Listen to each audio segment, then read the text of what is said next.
COVID happened, the rate of Asian hate crime has risen more than 1,000%, which is surprisingly high, and I'm very concerned about it because it's just the same old story with a new name. Technically speaking, it's just a variation of bullying, but specifically target Asian people, which is not cool. Honestly, I don't know how to fix it, and I don't think it's possible to fix it at the individual level.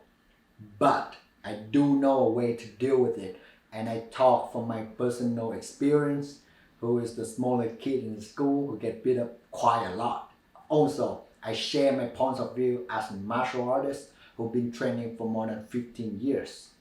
I'm gonna show you a very simple method which you could easily adapt to your situations. Let's go.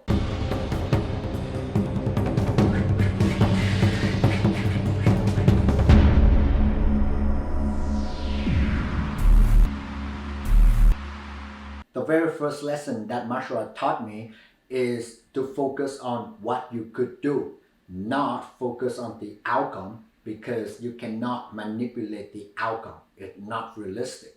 But many people seem to think that way, which is, like protest, like try to educate people, which is very good, like very ideal. It's just lack of reality. I don't think it will work. Like imagine it. If by just riding on the board, unite with your friend, go down the street and just yell, "Stop the hate crime, stop violence," and then it will solve the problems.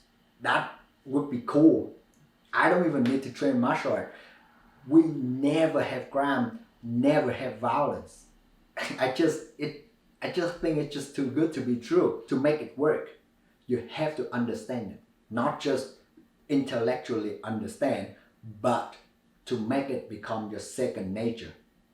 Don't get offended by those racist things. Here's an example of me and my Latino friends in my Sifu Adam Chen classroom. "Hey Jay, some people at my workplace challenge me when he know I do Wing Chun."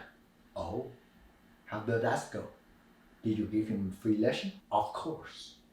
Attack any way you like." And then bang! I stop the back fist right at his face. And then I tell him, "If I want to, I could have hit you." You make my day Mexican Bruce Lee. You know that I'm not Mexican, right? Shit. God, you racist. Technically what I said there is textbook definition of being racist, right? My friend didn't get offended. We have a good laugh.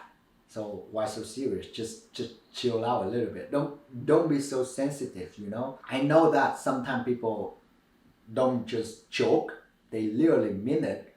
But the moment you get affected by those stupid words, you're just a slave to your emotion. How bad is that? They don't have the right to do it to you, but because they bunch of losers who still live in their parents' basement, that's why they do it to you. You have a class, my friend. Don't go down there with them. Screw them. Stay up here. I'm a martial artist, so I'm gonna take martial art as an example. Here's the drill that I do with my student in class.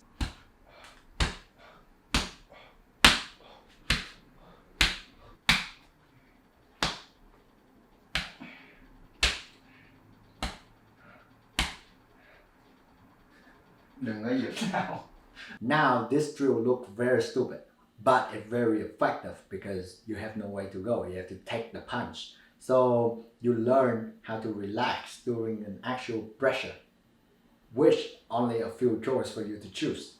It's either you get emotional, you get angry, and then it still hurt. You try to push through that, which I've seen so many people try. The problem with that is it's not gonna last. How long can you last? Like 5 punches, 10 punches? And if you look at it in your life, I see some people still get bullied when they're 30, 40 years old. So 20 years, 30 years of getting bullied, and you push through that pain, you're gonna get cuckoo, man. That's not healthy. The only choice you have left is try to relax. And when you try to relax, when there's pain, when there's fear, suddenly the punch is not that scary anymore. The punch is just a tool to deliver the fear. If you look at it that way, now when people swear at you, when people being racist toward you, those things is just a tool to trigger your emotions. So you feel relaxed. So those things won't get you at much. Now, the good thing about this concept is you don't need martial art for this to practice it. You can do something like fear confrontation, for example, like you confront the fear slowly and slowly and you gradually go up. Let's say you're an obese and you afraid going to gym because people are gonna laugh at you. So maybe goal for day one is you go to the gym, to the door, and then you come back. That's it. Number two, maybe you come there at nighttime with nobody there or just not as many, and then you just practice and try to last through the session. If that even too much for you, that's okay. You can sit at home, visualize that you're in the gym with people, and try to release all of the tension. Try to be relaxed until you confident enough. Then you go. If you think that's a lame goal, that's okay. Who's care as long as it can help you. Now people will argue how fear confrontation gonna help with Asian hate crimes. What if they physically hurt us? Well, to defend that, I think that anything could hurt you. Like if you go to work, you can get hurt. If you're driving, you can get hurt. So for example, when COVID comes, you lose your job, you lose money to pay rent, to buy food. So you tell me, getting punched in the face versus don't have money for food, which one is worse? Maybe instead of making excuses or blaming someone, how about minimize the damage first? Because if you see a douche that being racist toward you, how about calmly walk the other way? Don't bother.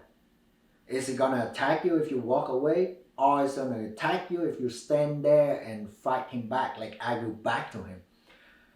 Which is kinda dumb because, like, yeah, they just stupid people. Don't waste your time on that. They helpless. And the whole COVID blaming thing is just stupid. It doesn't make sense. If you think logically, it's just an excuse for them to target, to pick on Asian people. If COVID is not from China, they're still gonna pick on Asian people somehow. So what the point?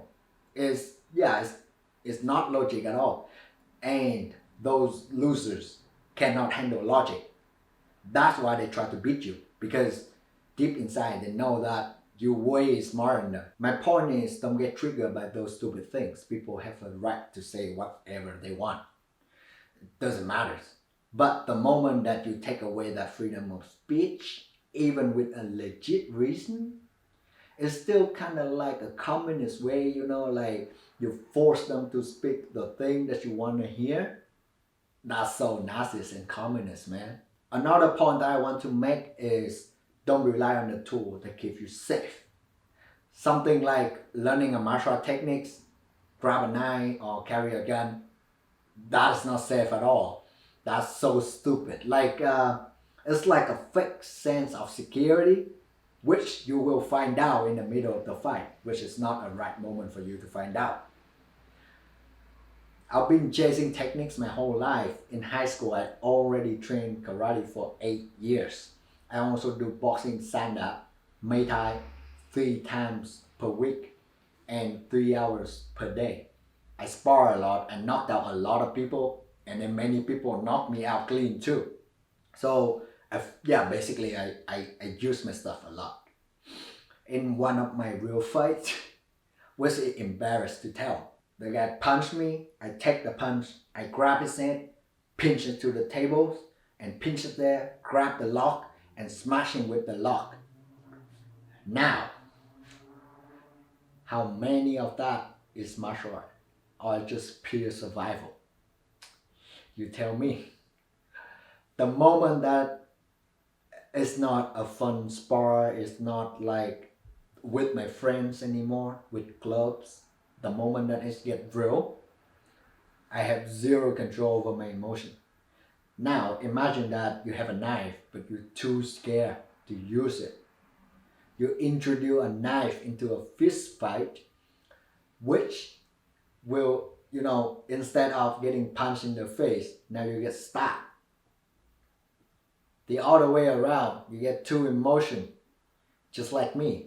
You stab the guy multiple times. Imagine if I got a knife instead of the lock, I would have killed the guy. I would end up in jail. A lot of soldiers get PTSD till the point they cannot come back to a normal life.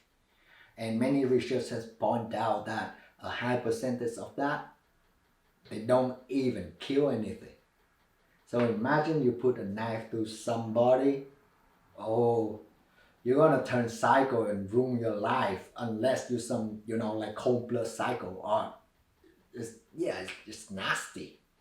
It just, yeah, no word for that shit. My point of view is kind of different because usually people will focus more on how to stop those bully figures, but I'm more focused on the victims and give them some pressure. So what's your belief? Do you have any better method or suggestions? I don't care if it's better than mine. It's better than mine. Great. I just want that, people can actually benefit from it. That's all. So feel free to share yours and how you feel about it in the comment sections. I'll see you next time. EZ Wing Chun. Peace out.